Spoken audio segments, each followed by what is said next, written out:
Well, we are ready to start. So welcome, everyone, and this is the Salina City Planning Commission. So we'll begin our meeting with approval of minutes from our last meeting. Do I have a motion to approve them? So moved. Second. It's been moved and seconded to approve the minutes as read. All those in favor vote aye, please. Aye. Aye. Motion passes.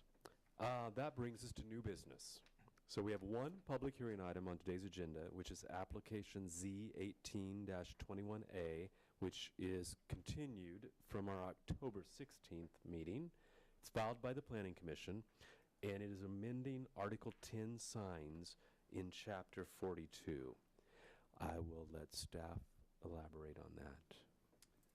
Thank you, Mr. Chairman. This is what we have worked through to date, and it's the draft that you put forward to the City Commission at one point, at the point that they concurred with you about prohibiting electronic changeable copy advertising signs. This was kind of thrown out when that was thrown out because they were combined in the same ordinance, but these provisions are different because they deal with all electronic message center signs. So what this purports to do, and we've already, based on subsequent discussions, we probably already have to fix sub I there because we have agreed that we probably are not going to allow electronic changeable copy signs in the A1 district. But what this text amendment does is it clarifies or better spells out the zoning districts where on-premise electronic changeable copy or digital signs are allowed. So in residential districts, that would include primarily churches, schools, nursing homes or assisted living facilities. Those types of facilities, even if located in a residential district, can have those types of signs. So we have the Belmont Christian Church on Belmont, and we have the Salina Heights Christian Church at Roach and Cloud, are churches that have electronic changeable copy signs. And we have, as far as the University District goes, Kansas Wesleyan does not yet have an electronic changeable copy sign. They do have the sign that is on the back of their scoreboard that does have some of those components. In the P districts or public use districts, examples of that would be Central High and South High, both of which have electronic changeable copy signs out in front of the schools, one on Crawford, one on East Magnolia. And then in the hospital medical district, it is allowed, but at this point in time, the hospital has not put up any electronic changeable copy signs. In our commercial districts, excluding the C4 Central District, they are allowed, and in the I2 and I3 district. So in the C4 district, what this is proposing is that they're not allowed except on theaters listed on a historic register, and if the Stiefel Theater should wish to have one at some point, that would have to be reviewed and approved by the Salina Heritage Commission.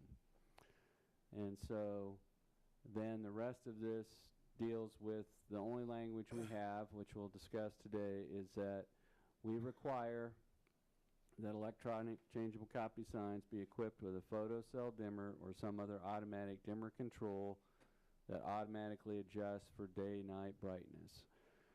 And then what we require now is when a sign permit's applied for, we require the owner or sign installer to prove to us that the sign they're proposing to install has that it's manufactured, so it's equipped with that automatic dimming controls.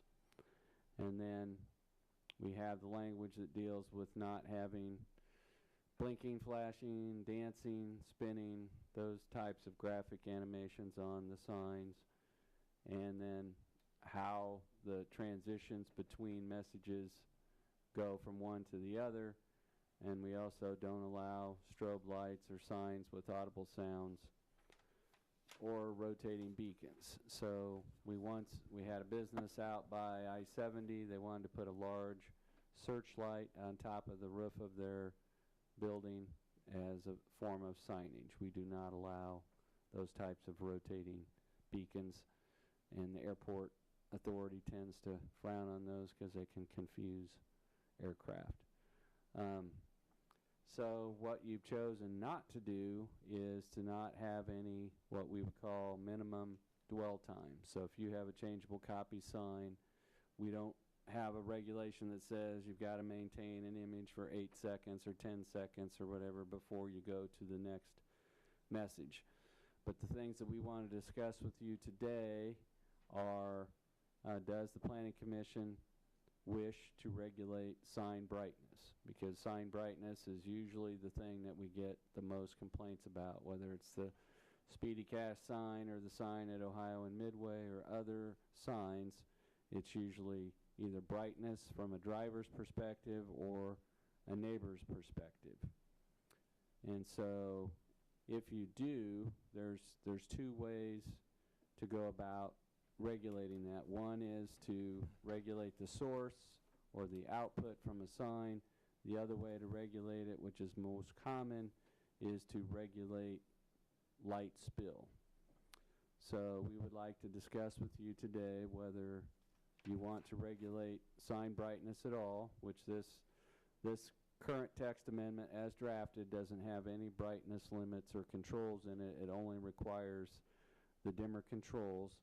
So if you come to a meeting and complain to us that a sign is too bright, we don't have an objective standard to say we went out and measured it and it's not too bright. It's just right now it's too bright because it's a subjective view. And then the other part of that, there's been some discussion about whether a sign owner should have to sign an affidavit agreeing to operate their sign in accordance with city standards, which would be one step beyond having a certification that my sign is equipped with dimmer controls. You can override those, you can shut them off, you can have a problem where they malfunction. So the affidavit would provide some consequence if an owner operator of a sign chose or was unaware but their sign was malfunctioning and it was too bright. So we have provided in your packet one example that we had from Branson, Missouri, of a sign affidavit, and it's towards the back of your packet. I think Dustin is upstairs getting an example of another one. But basically, the final consequence of this is that the planning director or duly authorized representative can order the disconnection or removal of any signs at the cost of the owner that's been maintained in violation. So if you continually operate a sign outside the bounds of the brightness limits, then you can basically have your sign unplugged. You're talking about the city of Greeley. No, I'm talking No? about, it looks like this. It's from the city of Branson. It's Branson. behind the examples of the text. It's Branson, Missouri affidavit for electronic display signs. Got it. Thank you. And so the business name, the address of the sign, the owner signs this saying that they agree to abide by the sign regulations. So it addresses with shading, shielding, directing light, and neither direct or indirect light from the primary light source shall create a traffic hazard to operators of motor vehicles. And so it basically addresses over brightness and distraction to drivers. I think Dustin has just handed out from you an example from the city of Lawrence. And it requires that there be a letter signed by the person responsible for the sign saying that they agree to comply with all sign code regulations, including those governing. So that is a letter. A letter is not quite as strong as an affidavit, but there are examples out there, and so the two things we wanted to discuss with you today is even whether you want to further amend this to have some limit on brightness, and then secondarily whether you think that the owner-operator of a sign should have to submit an affidavit acknowledging that they know what the city's regulations are and that they agree to abide by them. If someone is to make a complaint, who is going to actually check into it and actually measure it? That is going to determine whether you want to regulate brightness and how, but if you establish a brightness benchmark, then that's going to require the city to go out and purchase some sort of measuring device and go out and do it. And that would be planning staff. So, John, if you could put up the terms and definitions for us. So, we just want to provide these three terms here because the last two are pretty technical, but most people, the most complaints that city staff gets, and it's not just about signs, it can be about other types of light, whether it's from commercial lights, street lights, parking lot lights, that it's light spill or light trespass. That means when unwanted light enters someone else's property. And so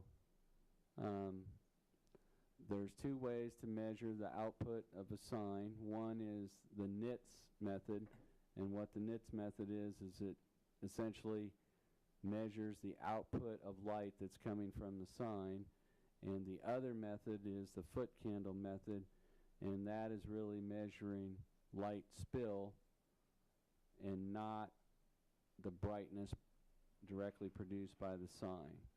So when you use foot candles, you go across the street from a sign and you see how much light is being outputted from that sign and what level of brightness is reaching a certain distance or a property. So we also have that table there, John, from the different cities. We may need to blow it up to be able to read it.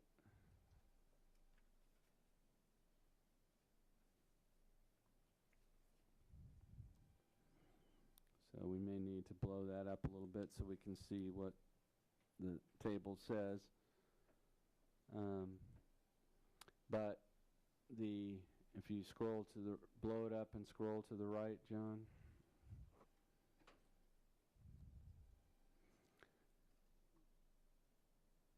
Okay, so we need to be able to see the top, John.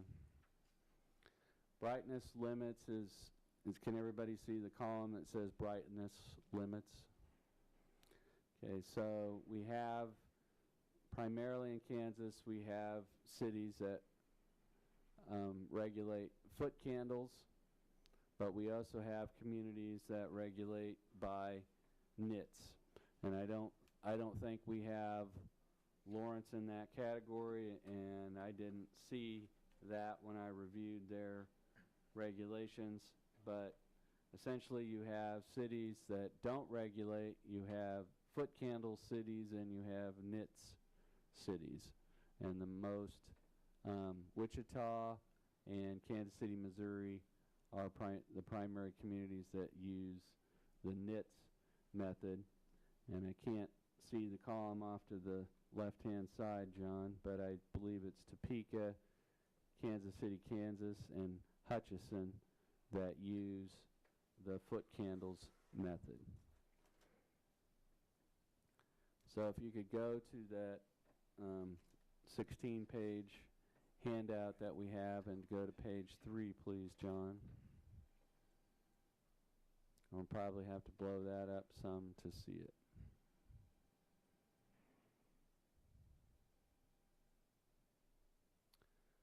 But the International Sign Association, in their research, they're recommending that in terms of measuring light spill, that light spill from these types of signs should not exceed 0.3 foot candles.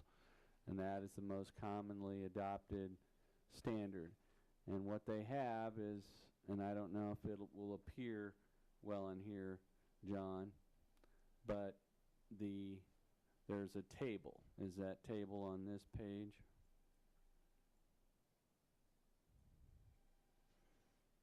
Okay, so they have a table. This is all in your packets, but essentially what it's doing is the bigger the sign, the greater the distance that you go out to measure to see if it exceeds the 0.3 foot candles. And so they have, in the packet, they have some, what they essentially have is recommended legislation, and this is being done by the International Sign Association because they have worked closely with the American Planning Association and tried to come up with a responsible way to measure that. And so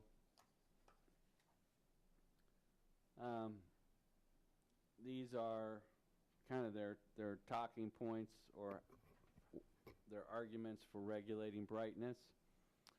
And their points are that electronic message center signs that are too bright at night can be both offensive and ineffective. By limiting brightness, you can have conservation of energy, increase life expectancy of the display components. You're building goodwill with the community and your customer base, and you're ensuring legibility, which is important for the sign owner. Their choices are manual dimming, scheduled dimming, and photocell technology. And the photocell technology, the signs automatically dim when light conditions change. There are light sensors, and I'll defer to Dustin, but I believe almost every sign that we review has the photocell technology, correct? Yes. All of the modern EMC signs that we see have both dimming capabilities based on ambient light and photocells, as well as software dimming capabilities, so you can program it to dim based on sun up and sundown and those types of scenarios as well. So they also is recommended that electronic message center signs not exceed 0.3 foot candles when measured at the recommended distance based on the size of the sign. And so the examples that you have from Springfield, Missouri and Topeka, Kansas, they don't have the table, but basically they have a formula that says if your sign is this large, then we're going to measure the brightness at this distance. So in your packet there, they had the case study from the city of Sparks, Nevada. And so they chose to adopt the more widely recognized foot candles method, and they feel that they were able to successfully navigate the balance between business interest and community aesthetics.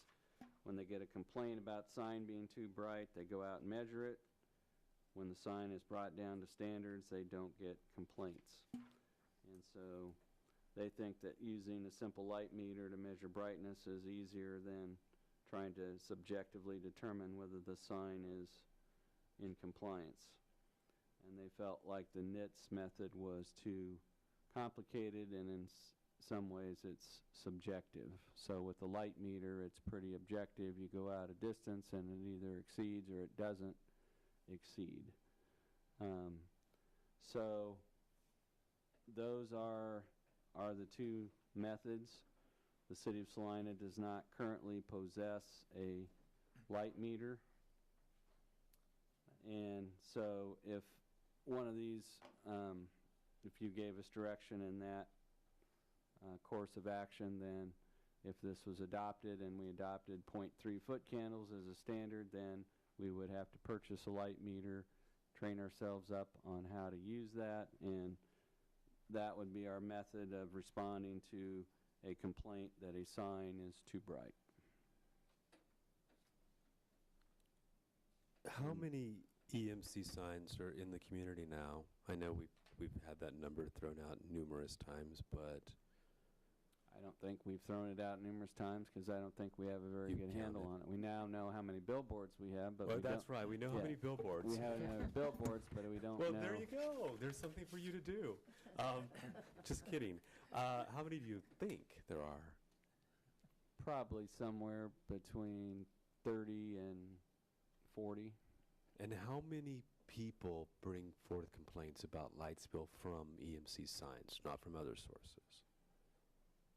I think some are more sensitive than others, as I mentioned, and it was one of the first ones to go up, but the sign that Speedy Cash has at Broadway and Crawford has been the most complained about sign in my experience. We don't get a lot of complaints about the Midway and Ohio sign, but again, part of that is that the sign shuts off at 10 o'clock.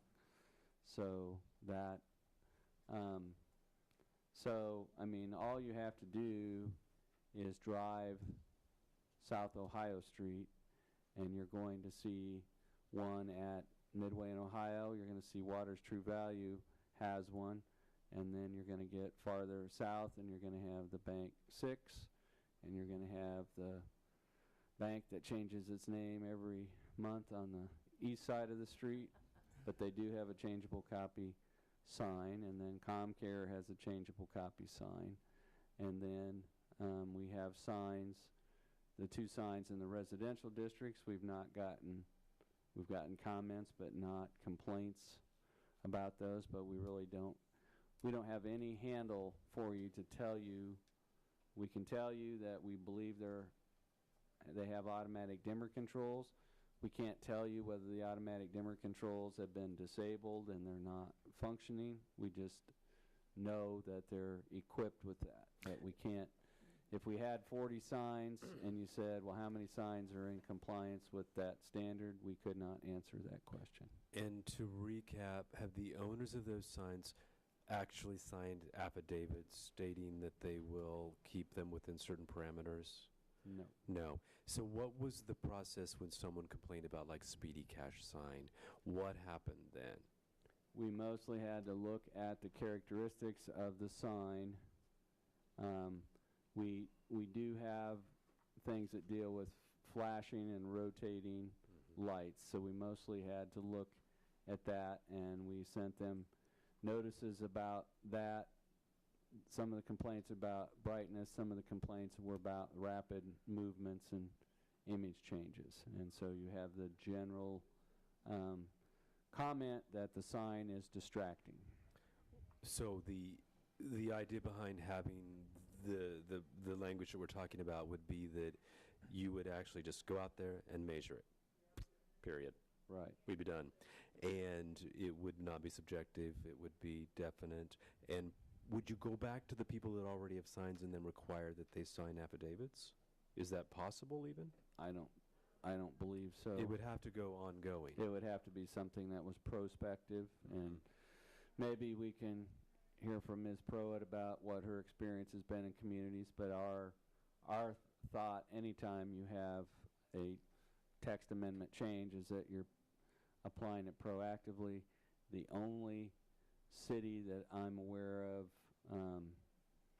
that tried to do something retroactively was City of Wichita had no standards. The city council there was inundated with complaints about brightness of electronic billboards. City staff said, we don't have any brightness limits in our ordinance. The city council said then we need some, and they established a NITS limit, and then they told staff to go out and make all the existing signs conform. And that is like the last thing that a staff wants to do, is to try to put things back in the bottle. So it's difficult to retrofit. We do know that there's no signs that have been put up in Salina that aren't equipped with dimmer controls, but you can disable your dimmer controls, or you can have a malfunction where they stop working. But the total cap on light spill wouldn't be really, it would just be in effect. So Right.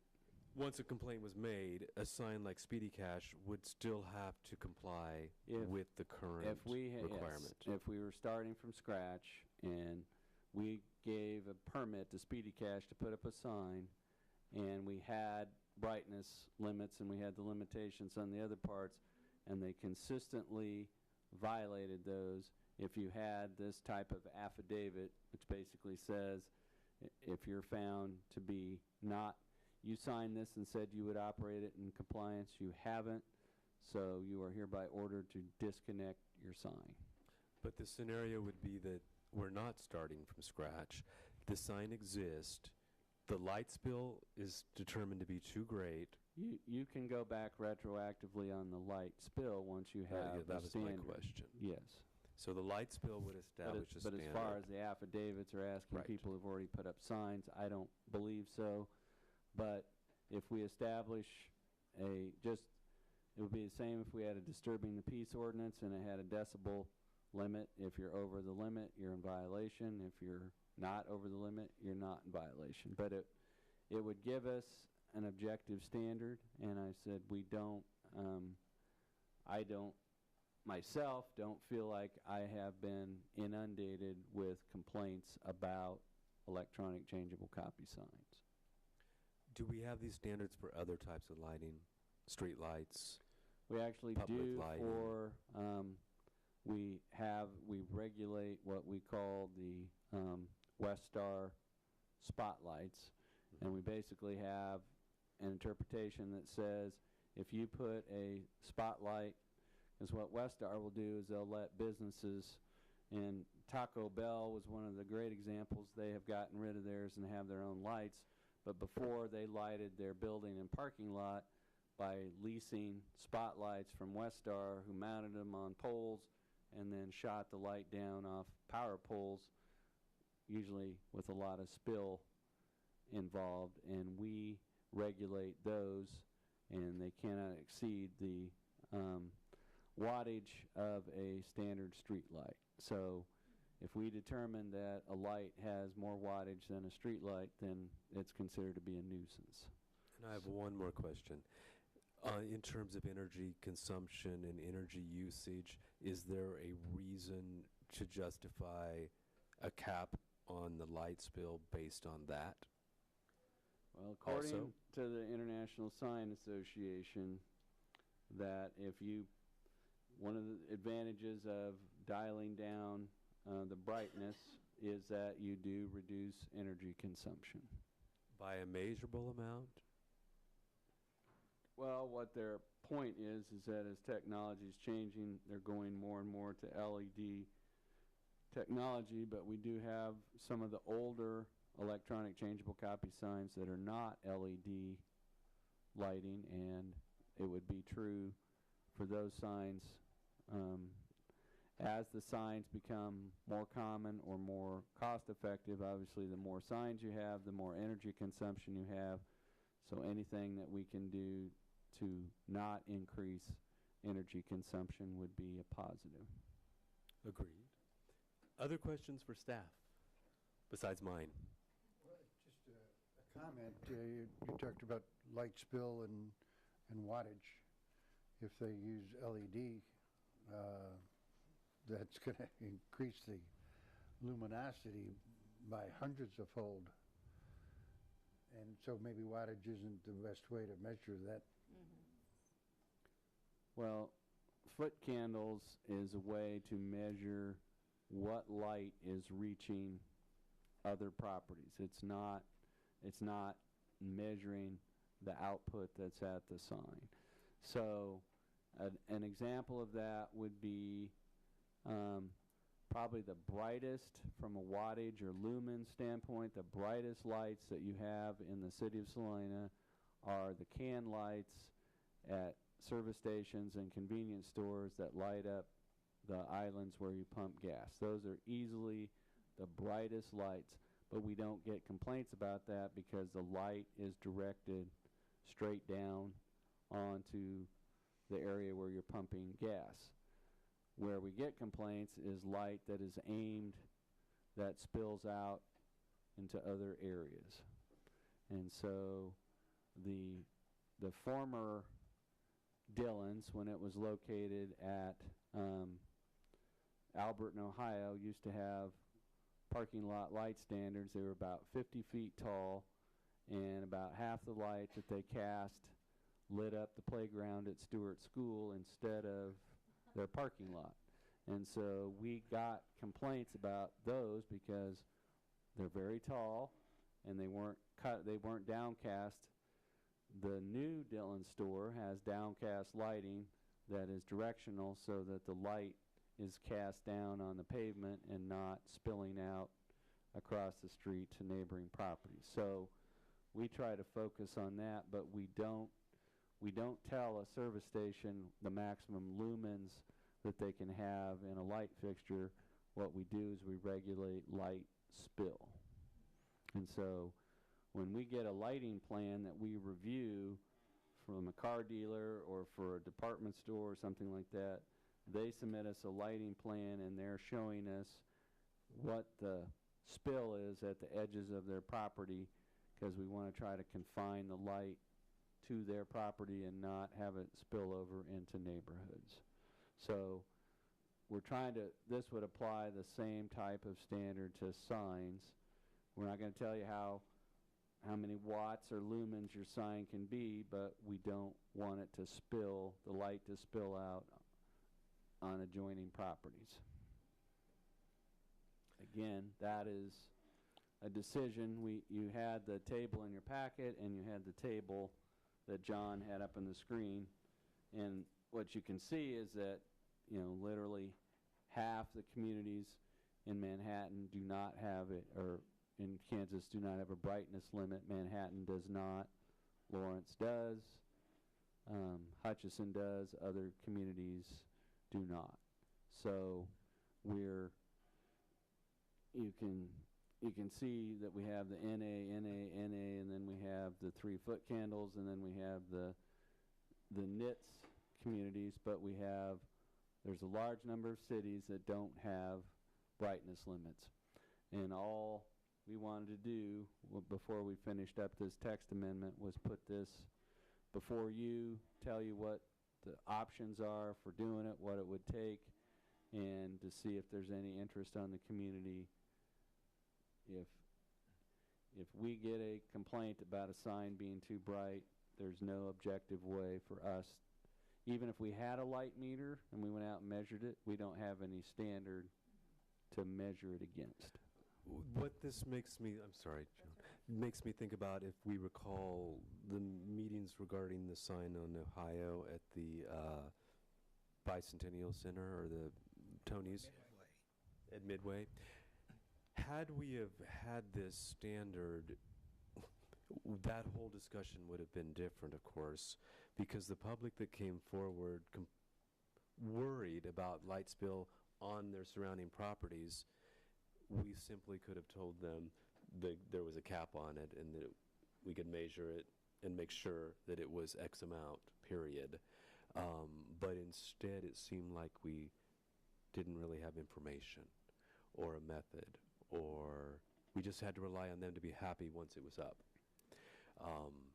I mean, one example would be, and it's in your packet that we have it, and all the architect and who was designing all that said, he stood in front of the commission, he said, at a distance of 330 feet, the brightness will be less than 1 foot candle.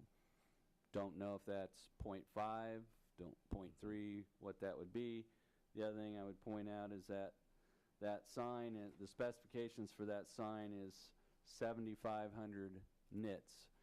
And you can see that the communities that regulate nits or limit that, they put a cap at 3,000 nits. And that's at So 7,500. 7,500 nits, that means that that sign is on the bright side.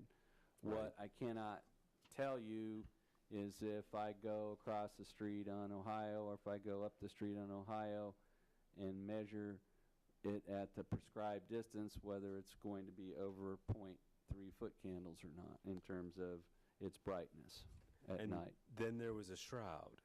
There was a shroud. And did that change that amount? What it did does not change it, just changes the direction. The direction. It does not change the brightness. But what we pointed out is that, light spill is equal opportunity. It goes every direction unless you direct it some way. So when we're reviewing plans for parking lot lighting, we're looking at the fixtures that are proposed to make sure that they cast light downward. We don't have any requirement for shields because that was a planned development district. It felt like putting shields on would help the light spill going directly across the street, and you have some diagrams in your packet that show how that works. Commissioner Jackson, I apologize for... No, no, it's just a trivial thing. You've mentioned not having the equipment. As an old photographer, before our cameras had the light meters, it's just a small. Her mic is on, correct? I'm not sure. No. It's not very loud if it is. Sorry. I was just saying that before the cameras all had the light meters, there was a handheld meter we used in photography. And it's a very simple thing and relatively inexpensive, so I don't think that's any deterrent, really. No, according to the literature, it's $100 or less. Yeah. And so, John, if you wanted to go back to that handout, or the 16-page handout, and go like starting at page 9. First of all, I wanted to point out to you that in this national publication, there is a sign for First Bank There it Kansas taken is. in Salina, Kansas. So, Hooray, Salina. if you go to page 9, John. So they have, this is in your packets, but it's basically showing us or you how to measure the sign. So this is a familiar sight to planners because we have this little measuring wheel here that we use all the time for measuring. So what you would do is you would go out, you would confirm the dimensions of the sign. You would have a formula that says a sign of this size, you measure at this distance, and we would go out and measure it. We'd put the light meter. You can keep scrolling, John. So you would have the light meter out, and you would measure the brightness at that point. One of the challenges is that there's a tendency when these lights have, when the signs have a near white or all white screen, they're quite a bit brighter than they are if they have, say, a dark background with red letters or something like that. So you would want to measure the sign at its maximum brightness. You said something about part of the law could be how much light reaches somebody's window or house or whatever. So this is taking some general measurement, but not the light that actually gets to a place. Is that an issue? Well, let's say we had a complaint, and the complaint was from somebody that's across the street from the sign at Midway in Ohio, and they say that light is lighting up my front room or my front yard. We'd go, that's a 144 square foot sign, so we'd go the prescribed distance out, or we would go to their front yard or their front door, and we would measure there, and if it was 0.3 foot candles or less, we would say, we're sorry, but the sign is in compliance with our standard. If we went there and it was 0.8 foot candles, then we would say to the sign operator, your sign is operating with too much illumination and you're going to have to dim it down more than what you have. Okay. So if there we, is if we an got option. a complaint, we would go to the source of the complaint and see what the amount of, and the advantage of doing that, we think that's preferable to us standing 6 inches away from the sign and saying, well, at this point, the sign is putting out 4,000 nits. That doesn't really address the impact the sign's having at Right. certain distances or on other properties or for drivers. Sounds reasonable. But those are the fundamental questions. Our code doesn't have a brightness limit presently. So before we finish this text amendment, we wanted to ask you, do you want to recommend that the city regulate sign brightness or spill? And then do you believe there's any benefit to be gained by having a affidavit or acknowledgement or something from the owner that says, I've read and understand your regulations and I agree to operate my sign in conformance with your regulations, and if I don't, you can disconnect me. Thank you. Would you like to speak? I don't think I have really anything Oh, to I'm add. sure you do. Cindy Prowitt, with Luminous Neon out of This refers to a Hutchinson. letter. Is Do you that need a the same as specific an address? affidavit? No, Okay. Good. Really, I think it's been very well covered. I think they're very reasonable standards. I don't think you'd have any pushback from industry as far as the 0.3 foot candles. The one other thing I would add as far as foot candles versus nits is, as Mr. Andrew had stated, I've heard many times over that you can get the device for like $100. I was actually just at an ISA, the International Sign Association seminar on Friday, and one of the presenters was saying you could go to Home Depot and maybe get it for $20. Now, the flip side is the knit device is maybe several thousand. And actually, I think this person said maybe even up to 6,000 or 7,000. So I think that's a big sway towards the foot candle side. The other thing I was thinking, which I think you've really kind of already covered, is on the affidavit, I believe that operational changes don't get grandfathered. So if you put a different standard in and you've already got people who are not operating under an affidavit, if you put the standard in, they still need to abide by that. So you can change operational standards and people need to change and do whatever you've put into place. That's not something they get to say, well, I had my sign before that was put in place so I can run it as bright as I want to. So that's my take on it, is that you don't have to have an affidavit. An affidavit just kind of gives you a little more of an easy time, I think, if you do ever have to go out and tell someone they're going to need to dim it down. You don't get that pushback of, I had no idea. I don't think you're probably getting, especially if you're already saying you're not getting any signs coming in that aren't dimmable. But if someone were to go maybe online and buy a sign from China, that is probably about the only time I can think of that they might get a device that can't be dimmed.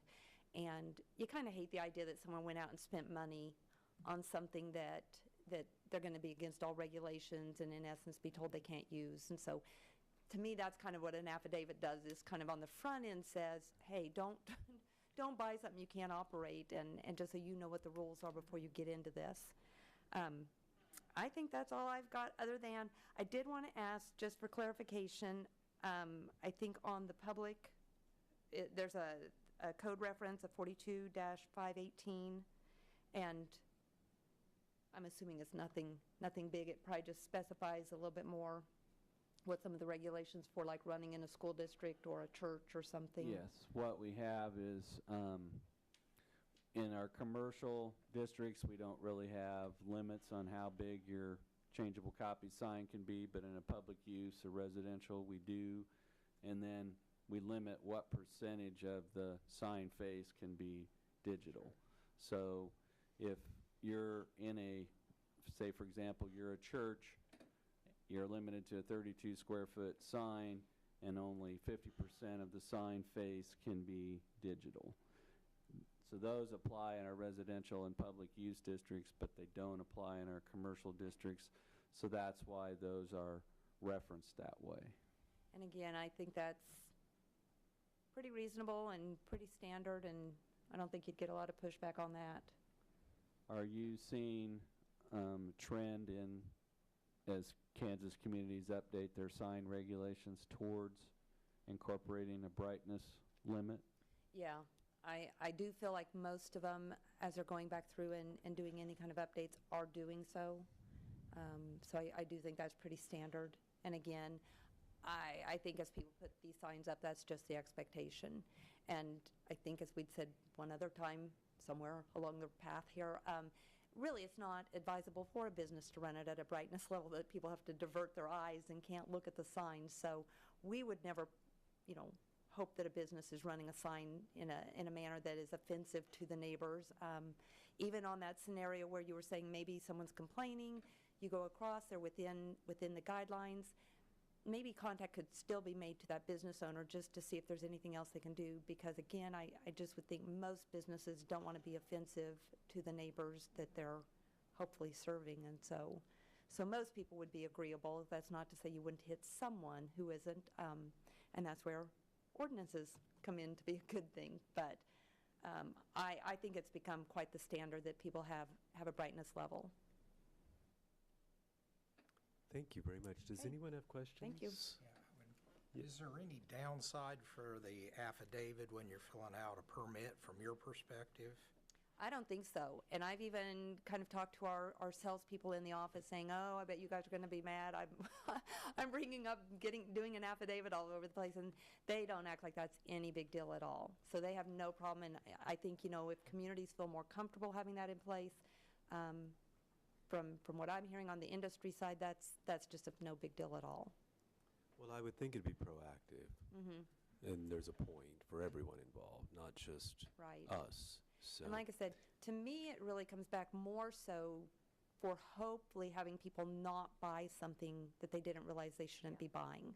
I think we see that sometimes on like window vinyl, that some communities allow 100% coverage of a window. Some may do 25, 50, 75, just different variations. But again, businesses will go out and have purchased this before they've even checked what the standards are. And so again, you just hate for people to spend money that they probably are a little bit tight on anyway and end up with something that's against code. So the more you know. the more information, the better. Yeah. Thank you very Thank much you. for coming again. Would it be possible to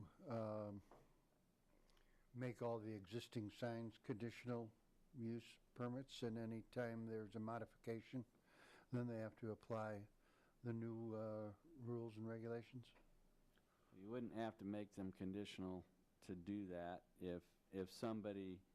If we adopt a code and it has a brightness limit, that brightness limit's going to apply to existing signs.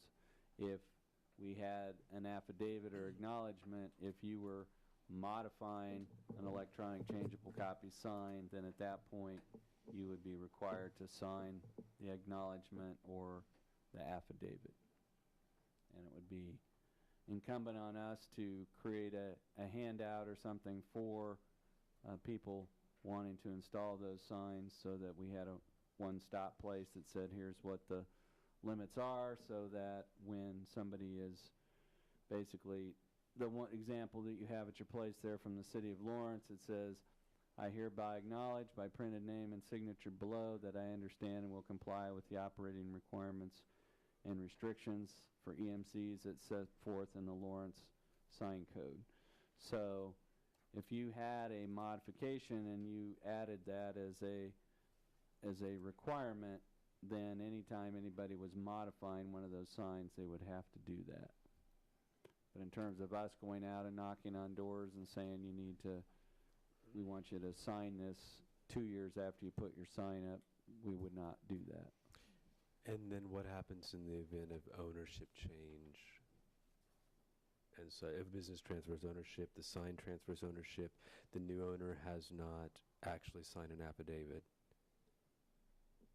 Well, you're going to have tenants change, but in a situation like that, you're going to go back to the time of the original sign installation. Because that would be on record, just like we do with it would building be on record permits. with the address and Exactly. Because we have obviously property transfer, but we go back to check and see what it was in effect at the time that it was done. So that would be handled that way. Are there other questions? If there's no one else from the public, we'll close the public hearing. Unless you'd like to speak again. That's okay. Okay. Then that would bring it back up here. So if this is an item of interest to you, we would need a motion to direct staff to prepare language for your consideration at your December 18th meeting, and then as part of that motion, it would be to continue the public hearing on this application to your December 18 meeting. Well, my assumption is that everyone here is of similar thought and that we believe that there should be a proactive process and that it would be best to have some kind of limit so that staff burden is alleviated and that we have a way to question these things as they become more prevalent. Or am I wrong? All right, and then the question of the affidavit? Yes. Well, I would think that both would be Well, required. but I prefer the wording in Branson that really very forceful. You know, the sign could be removed by order of the Director of Planning and Development at the cost of the owner. That's as opposed to the one from Example, the handout you have in your place at Lawrence, they're basically just agreeing to operate it in Yeah, conformance, right. but it doesn't spell out a consequence. right. And I think we had another one there from a city in Kentucky. It just says that failure to comply will result in applicable enforcement and penalties. So it's not very, that's a little vague. Right. But that could mean fines, it could mean referral to municipal court. But the one in Branson is pretty serious. Well, sometimes situations escalate to the point of being serious. The last thing I want to see is a sign light fight. So, which I've seen everything else go on. That wouldn't surprise me either. I think it'd be best to control it from the beginning. So if that was your direction, then a motion to continue the public hearing to December 18th to allow staff to draft language for your consideration would be the appropriate motion. Do I have that motion? I would make that motion. Seconded. Second is Mr. Story or Yeah. Wally won? Wally was first? There you are. It's been moved and seconded to have staff draft that language and continue this at our December 18th meeting. 17th? 18th, December 18th meeting. All those in favor vote aye, please. Aye. Aye. Any opposed? Motion carries. Thank you again for coming tonight and visiting with us. We don't... Good. We'll look forward to it. That would conclude our public hearing items. So, and bringing us to administrative items, which I don't believe there are any.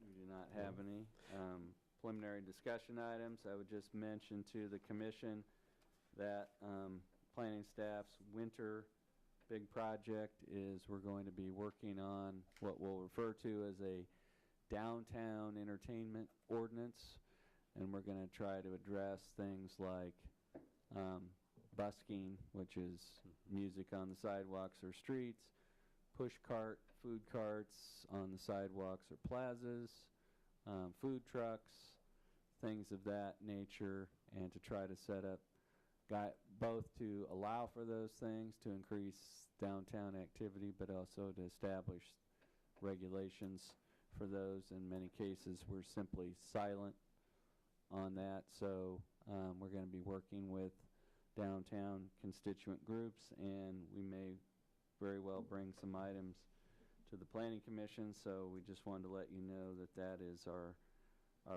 focus, to have that done. So when spring comes and people are interested in having food carts or outdoor music or food trucks in the downtown area, that we have something set up for them. Thank you. That's what I love. We're always ahead of the curve. On that same vein, I would really like to suggest that at some point in this next season, we have some kind of study session on transportation, public transportation and transit in Salina, and the paths that they use and where it's accessible and where it's not. We've looked at some of those things with the bike share and the bike furrows and such, but I have more and more questions about that. I'd like to know what other cities, are doing at this stage in terms of considering reduction of parking lots and better access to public transportation.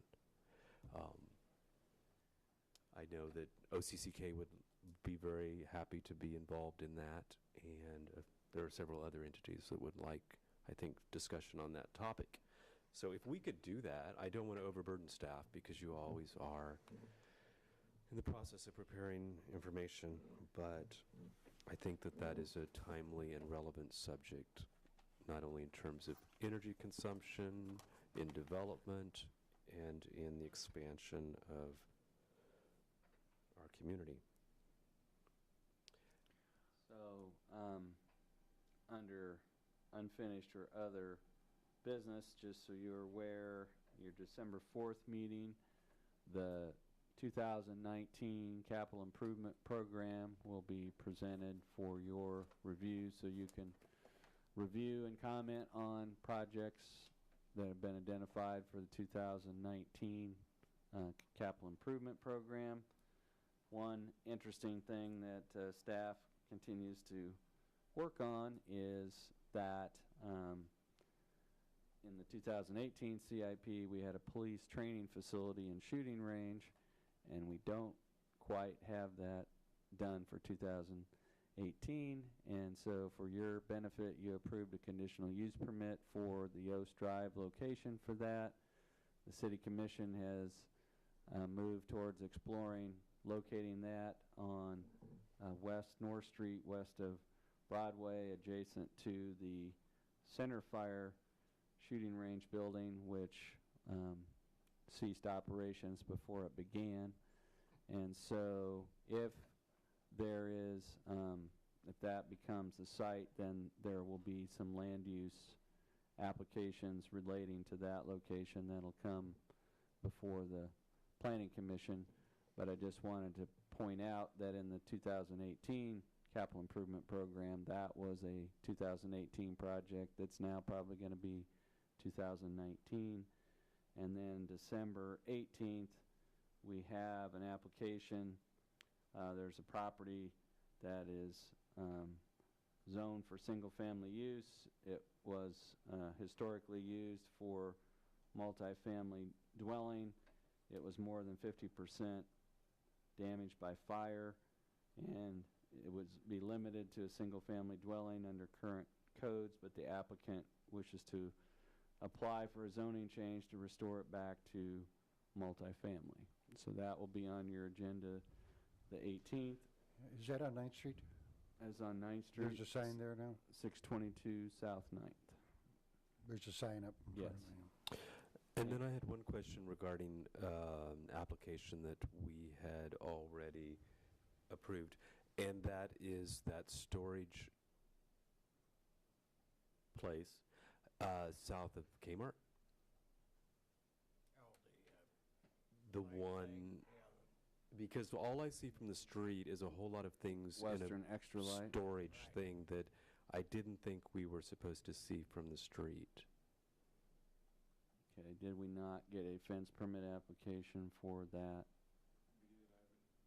It's I mean, you can see right through it, which we had extensive discussions about that. And I don't know if the landscaping perhaps hasn't been done, although it would take forever to actually shroud that. So I'm just wondering where we're at on that, because we had serious discussions about that. And it is just a big chain link or some kind of structure thing full of Electrical stuff. things. Yes, I don't know what they are. But I know it isn't what I thought was going to happen there. And also in, I think it was the Economic Development Report, that there's talking to people about mini mansions. And there's a Wichita Micro- developer that's interested. Micro mansions. Micro mansions, yes. And that there's a Wichita developer interested in doing something in Salina? It's possible, but we don't have anything specific in terms of a plan or location or anything, but just so you understand that micro mansions are not tiny homes. They're smaller homes, but they're not tiny homes. They're not the definition of what. Well, they're not affordable. It's not that they're not affordable, it's that they're not tiny. They're small. They're still tiny by comparison. Right. Yeah. Yes. But Because I've seen them there, and they're tiny. and what by I mean by comparison. that Yeah. is that a typical tiny home does not meet any local building codes or minimum housing codes. A micro mansion does meet building codes and housing codes. In terms of square footage? And that's not just in terms of square footage, but the biggest things are minimum room size, egress window size, and steps instead of ladders. So the building code requires that if you have an upper level sleeping area, that you get to and from that with steps. And the building and fire code require that dwellings have a window of a size where fire department can enter with their packs or people inside can get out. And so a typical tiny home, the types that are built on trailers and wheels, they don't have steps, they have ladders. They don't have rooms that meet the minimum room size, and they don't have windows that people can get in and out of. The difference between that and what the model of micro mansions is that micro mansions models comply with all those things. They have a great website if you're interested in knowing more about it. And they have a great LinkedIn presence and Facebook, and so you can check out all of their floor plans and the things they're selling. Affordability really isn't the point. It's more about choice, use of resources. But So I don't have any ideas about costs or price points or anything. The project that they had tried to move forward in Wichita is currently in the middle of a lawsuit, so it won't be anything happening anytime soon. But I can't speak to whether they're interested in doing a project in Salina, but the planners in Kansas are familiar with micro mansions and their products, and yes, they do have a website where you can look at models of what they're proposing. anything, I'm sorry? And then for your calendars, when we will send out a study session notice, but December 17th, which is a Monday prior to the City Commission meeting, there will be a joint Planning Commission, City Commission study session on the Broadway corridor. And that will be on a Monday, the 17th, before your regular meeting on the 18th. Thank you. Anything else, ladies and gentlemen? I think that's all we have for you, other than we hope you enjoy your holiday time. Yes. Same to you. Happy holiday to the staff and everyone here. And if there's nothing else, we'll adjourn. Adjourn. Thank you all.